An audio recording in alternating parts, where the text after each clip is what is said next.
Hello বন্ধুরা, আজকে আমি চলেছি তৃষার আশীর্বাদে। তৃষা হলো অর্পণের ওয়াইফ, অর্থাৎ কিছুদিন পরেই যাদের বিয়ে। এর কিছুদিন আগে অর্পণের ভিডিওটা তোমাদের সাথে শেয়ার করেছি। সো আজকে অর্পণের সেই তৃষার ভিডিওটা তোমাদের সাথে শেয়ার করবো। তো চলো সারাদিন ওখানে কী কী করি আর কী কী হয় তোমাদেরকে অবশ্যই দেখাবো। চলো যাওয়া যাক। বন্ধুরা, আমি তো চলে এসেছি ঠাকুরনগর বাজারে। আর ঠাকুরনগর বাজারে এসে দেখি বন্ধু অর্পণ আমার জন্য রেডি হয়ে গেছে মাছ বাজারে। হ্যাঁ, মাছ বাজারে আমরা দুজনে দেখা করে নিলাম। আর এখান থেকে সুন্দর দেখে 1 কেজি 100 একটা মাছ নিয়ে নিলাম তত্ত্বের জন্য। তারপরে চলে গেলাম ফুল মার্কেটে। ফুল মার্কেট থেকে সেখান থেকে কিছু ফুল নিয়ে নিলাম আর একটা রজনীগন্ধার মালা। তারপরে এই গাড়ির মধ্যেই হচ্ছে তত্ত্ব সাজানোর প্রস্তুতি হয়ে যাওয়াতেই গাড়ি ছেড়ে দিল। আর আমরাও সাথে সাথে চলে গেলাম বাইক নিয়ে তৃষাদের বাড়ির উদ্দেশ্যে, অর্থাৎ আজকে তৃষার আশীর্বাদ। তার জন্যই তত্ত্ব সাজানো হচ্ছিল। আর সেই তত্ত্ব নিয়েই অর্পণের বাড়ির লোকজন, অর্থাৎ কাকিমা, জেঠিমা, সবাই, দাদা, বৌদি সবাই মিলে চলেছে এই বাড়িতে। আর যেতে দেখলি এক কাকা এখানে সুন্দর সুন্দর মাছ ধরছে। যাই হোক, আমরা ঢুকে পড়লাম। আর ঢুকে পড়েই দেখে নিলাম তত্ত্বটুকুতে কী কী আছে, তাই তোমাদের সাথে ওটি শেয়ার করে দিলাম। দেখো তত্ত্বের মধ্যে কী কী আছে। যাই হোক, মাছটা আগেই দেখিয়ে দিয়েছি, তাই মাছটা ফ্রিজে রয়েছে। এরপর আমি এবার টুক করে একটু রান্নাঘরের দিকে উঁকি মেরে দিলাম। দেখলাম দিদা রান্না বান্না করছে সুন্দর টেস্টি করে। আর এদিকে দেবাদেবী, অর্থাৎ আমাদের অর্পণ আর এই তৃষা ম্যাডামের একটু ছবি টবি তুলে দিলাম। সাথে ছিল কাকিমা, অর্থাৎ অর্পণের মা, আর ছিল মাসিমা যথারীতি। তারপরেই আমার হাতে চলে এলো কোল্ড ড্রিঙ্কস। দুজনে মিলে আড্ডা মারতে মারতে খেয়ে নিলাম। তারপরেই আমাদের শুরু হলো উপরে যাওয়া, অর্থাৎ আমার ছাদে গিয়ে একটুখানি দুজনে আড্ডা মেরে নিলাম। তারপরে কি আশীর্বাদের প্রস্তুতির জন্য ওদিকে চলছে। আর নিচে চলে আসছি, আমাদের হাতে চলে এলো গরম গরম চা আর বিস্কুট। চা বিস্কুট খেতে না খেতেই এদিকে ঠাকুরমশাই, অর্থাৎ তৃষার কাকা কিন্তু চলে এলো। আর কাকা চলে আসার পরেই কিন্তু বেশ সুন্দর করে তোমার আশীর্বাদের প্রস্তুতি কিন্তু শুরু হয়ে গেল। না, আবার কিন্তু দেখিয়ে দিলাম তোমাদের এখানে কি কি আছে। তারপরে এরা বেশ সাজুগুজু করবে, কিন্তু অর্পণ তখনও সাজুগুজু করে পারেনি। তৃষা একা নমো করার পরে অর্পণ সাজুগুজু করে আসার পরে দুজনে একসাথে আবার একটু ঠাকুরকে নমো করে দিল। এবার জাস্ট ওরা বসবে আশীর্বাদে। এবার আস্তে আস্তে তৃষা ম্যাডাম চলে গেল আশীর্বাদ জায়গার ওখানে, অর্থাৎ এখানে গিয়ে চুপচাপ করে বসে পড়লো গুটু শুধু ভদ্র মেয়ের মতন। ব্যাস, এবার বসে পড়ার পরে এবার ঠাকুরমশাই কিন্তু ওনার কাজবাজ, অর্থাৎ ঠাকুরমশাই কিন্তু তৃষার কাকা হয়। তারপরেই তৃষার জেঠিমা তৃষাকে একটা সুন্দর দেখে রজনীগন্ধার মালা পরিয়ে দিল। আর ঠাকুরমশাই, অর্থাৎ তৃষার কাকা যিনি আছেন, উনি কিন্তু ধামদব্য দিয়ে, চন্দন দিয়ে এবং বরণকুলো দিয়ে তৃষাকে আশীর্বাদ করে আশীর্বাদের সূচনায়ন কিন্তু এখানেই করে দিলেন। এরপরে কি, এরপরে আস্তে আস্তে তৃষা অন্য বয়স্ক যারা ব্যক্তিরা আছেন বাড়িতে তাদের কাছে আশীর্বাদ নেবে। ইনি হলেন অর্পণের মা, অর্থাৎ তৃষা ম্যাডামের শাশুড়ি মা। শাশুড়ি মা চলে এলেন তৃষাকে আশীর্বাদ করতে।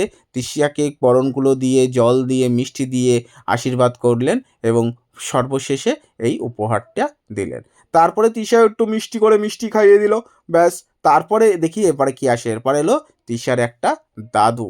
তারপরে ইনি এলেন তৃষার কাকিমা। কাকিমা এসে আশীর্বাদ করলো। আর পাশে এসে দেখি ভাই এসে বসে বসে, আরে ভাইয়ের একটা কমপ্লেন ছিল আগের দিনের ভিডিওটাতে, অর্থাৎ অর্পণের আশীর্বাদে ও থাকতে পারিনি, অর্থাৎ থেকেছিল কিন্তু ভিডিওতে উঠতে পারিনি। তাই ভেবেছিল যে আজকে সে অবশ্যই দিদির পাশে বসবে এবং তার ভিডিওতে যেন অবশ্যই তাকে সে থাকে। যাই হোক, এটা খুব ভালো লেগেছে আমার। তারপরে কি, তারপরে অর্পণের এই যে এটা এখন আশীর্বাদ করছে অর্পণের ভাই, অর্থাৎ তৃষার দেওর। তারপরে আমার পাড়া চলে এলো। ব্যাস, আমি ওদিকে ক্যামেরা ধরেছিলাম। আমি বললাম ভাই অর্পণ, এবার তুই ক্যামেরা সামলা, আমি গিয়ে আশীর্বাদ করে আসি বুনুকে। যাই হোক, তৃষা বুনুকে আশীর্বাদ করলাম। আর এদিকে ঢুকে গেল তোমার তৃষাদের বাড়ির একজন রিলেটিভ, যারাকে তোমরা ম্যাক্সিমাম সবাই চিনি। ইনি হলেন বনগাঁর অন্যতম মাননীয়া এমপি, অর্থাৎ আমাদের বনগাঁ লোকসভা রাজ্যসভার একজন এমপি, মাননীয়া মমতা বালা ঠাকুর, অর্থাৎ ঠাকুর পরিবারের একজন সদস্য। এনারা তৃষাদের রিলেটিভ হয়।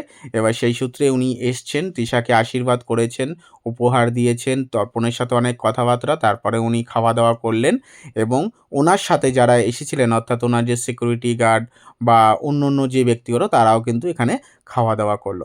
তারপরে ওনারা চলে যাওয়ার পরে আবার কিন্তু আশীর্বাদ পর্ব শুরু হলো। ইনি হলেন তৃষার দাদু। তৃষার দাদু তৃষাকে আশীর্বাদ করলেন। তারপরে আস্তে আস্তে দেখলাম যে তৃষার কাকা তাকে আশীর্বাদ করলেন এবং অন্যান্য বয়স্ক ব্যক্তিরা ও কিন্তু আশীর্বাদ করতে শুরু করেছে।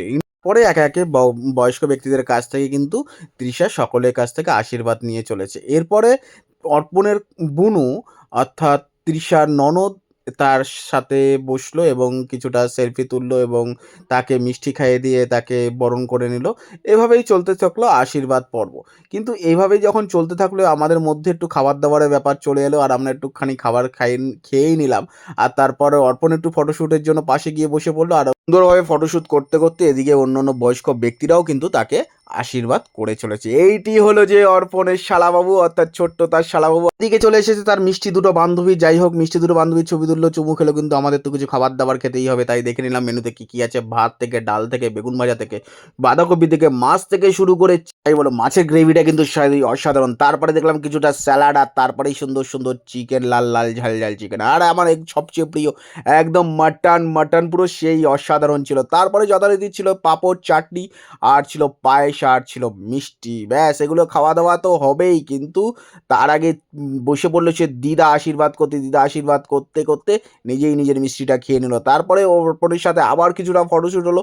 পরে কিন্তু তৃষার ঠাকুমা এসে বসে বলেছে তৃষাকে আশীর্বাদ করবে, কিন্তু তৃষাকে আশীর্বাদ একা করবে কেন, তৃষা আর কি শুধু নয়, অর্পণকেও আজকে আশীর্বাদ করে দেবে। তাই নাও, ওইদিকে মালা বদলটা অলিখিতভাবে আজকেই নয় হয় তৃষা করে দিল অর্পণকে। ওদিকে তো দেখি আবার অর্পণ তার দিদার গলায় মালা চালান করলো। ওরে বাবা, না, যার বড় বাবা তাকেই ফেরত দিয়ে দিতে, তাই জন্য দিদা আবার তাকে অর্পণকে দিয়ে দিলে। আর বাইরে কিন্তু খাওয়া দাওয়া বেশ জমে উঠেছে, সবাই কিন্তু মন ভরে পেট ভরে খেয়ে চলেছে। চলো, আর কিন্তু বেশি নেই, এর দেরি নেই, এবার কিন্তু আমাদের আশীর্বাদ পর্ব প্রায় শেষের দিকে। আর তাদের পুরো পরিবার শুদ্ধ কিন্তু এখানে তোমার একটু ফটো তুলে নিল। আর এদিকে কিন্তু এটা হলো তৃষার ছোটকা, অর্থাৎ ছোট কাকা সম্ভবত। এবার আমি তো যেহেতু বড় বয়স্ক ব্যক্তিদের বা পরিবারের সকলকে চিনি না, সেই সূত্রে আমি বলতে পারবো না, কিন্তু সম্ভবত আমার মনে হয়েছে ইনি হলেন তৃষার কাকা। আর ইনি যে হলেন, ইনি হলেন তৃষার দাদা, অর্থাৎ জ্যাঠার ছেলে। ইনি মানে খুব আবেগী হয়ে পড়েছিল তৃষা, তখন কান্না করছিল। যাই হোক, বিয়ের এমন একটা সিচুয়েশান থাকে যেখানে জেঠিমা, মায়েরা, মানে যারা তাদের কাছ থেকে ছোটোবেলা থেকে বড় হয়, এই আবেগী এই মুহূর্তটা কিন্তু অনেক বেশি কষ্টের, অনেক বেশি আনন্দের হলেও অনেক বেশি কষ্টে। আবেগী মন নিয়ে কাকিমা বলেই ফেললো অর্পণকে কিছু কথা।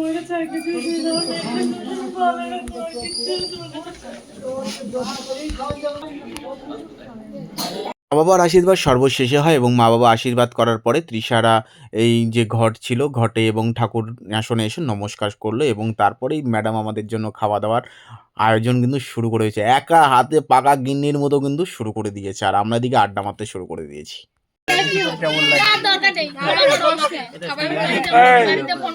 অর্পণকে একটা প্রশ্ন করেছি, এরকম সিরিয়াস।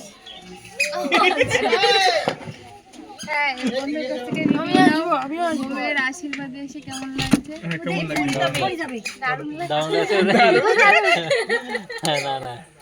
এটা তো ইউনিক ব্যাপার আছে।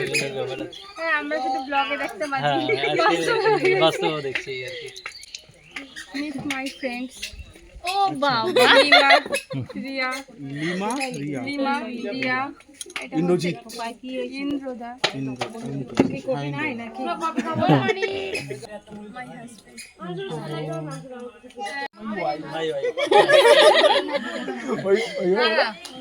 মাই ওর নামকরণ ভুল হয়েছে, ও কালী।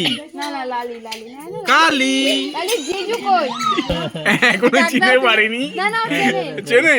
আচ্ছা, ঠিক আছে। দাদাই একমাত্র বুদ্ধিমান, বা হাত দিয়ে ধরে তৃষা আবার হাত ধুতে যাবে।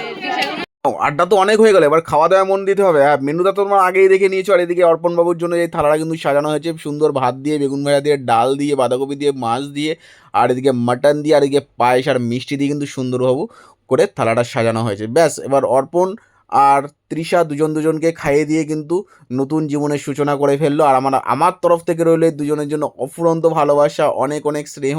তোমরা জীবনে অনেক অনেক বড় হও, অনেক অনেক এগিয়ে যাও, আর সবসময় সুখে আনন্দে আর একসাথে থাকো। চলো, এদিকে জেঠিমা আমাদের জন্য নিয়ে এলে এবার খাবার দাবার নিলাম, গরম গরম ভাত, সাথে ছিল বেগুন ভাজা, তারপরে দিয়ে দিল 2 হাতার ডাল। ওহো, সেই টেস্ট গো, সেই টেস্ট। পরে মাছ দিয়ে খেতে খেতে অর্পণের সাথে আড্ডা শুরু করে দিয়েছি। অর্পণ কেমন লাগছে ভাই?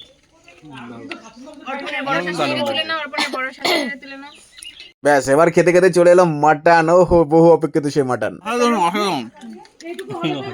ঘাসিটা অসাধারণ, লালি পিস, এই নলি পিস এই যে ওদেরটাও আমাকে দিয়ে দিয়েছে, এটা বল না, বলবে না। খাসি দিয়ে কষিয়ে হাফ ছাড়তে না হাতে আবার পাতে পড়ে গেল চাটনি, আর এদিকে পায়েস আর মিষ্টি। ব্যাস, এবার আমাদের খাওয়া দাওয়া শেষ। এবার ছাদে চলে গেলাম। এই বান্ধবীর সাথেই মিলে 3 জনে পোজ পাস দিল, আর সুন্দর করে ছবি চাপা শুরু করে দিয়েছি। আর এদিকে কিন্তু বান্ধবী ঘুরিয়ে ঘাড়িয়ে কী সব পোস্ট টোস্ট দিয়ে, যাই হোক, অনেক কিছু ছবি টবি তুললো আর একটু ভিডিও শ্যুট করে। ওদিকে অর্পণ স্যারও কিন্তু ম্যাডামের সাথে সুন্দরভাবে তোমার ভিডিও করতে শুরু করে দিয়েছে। আমাদের ব্লগটা কিন্তু এখানেই শেষ হয়ে যাচ্ছে না, আসছে তোমার বিয়ের ভিডিও। আর অবশ্যই সাথে থেকো, পাশে থেকো, লাইক কমেন্ট শেয়ার এবং সাবস্ক্রাইব করে দেখা হচ্ছে। আমি কলিজকে বাড়ি যাই।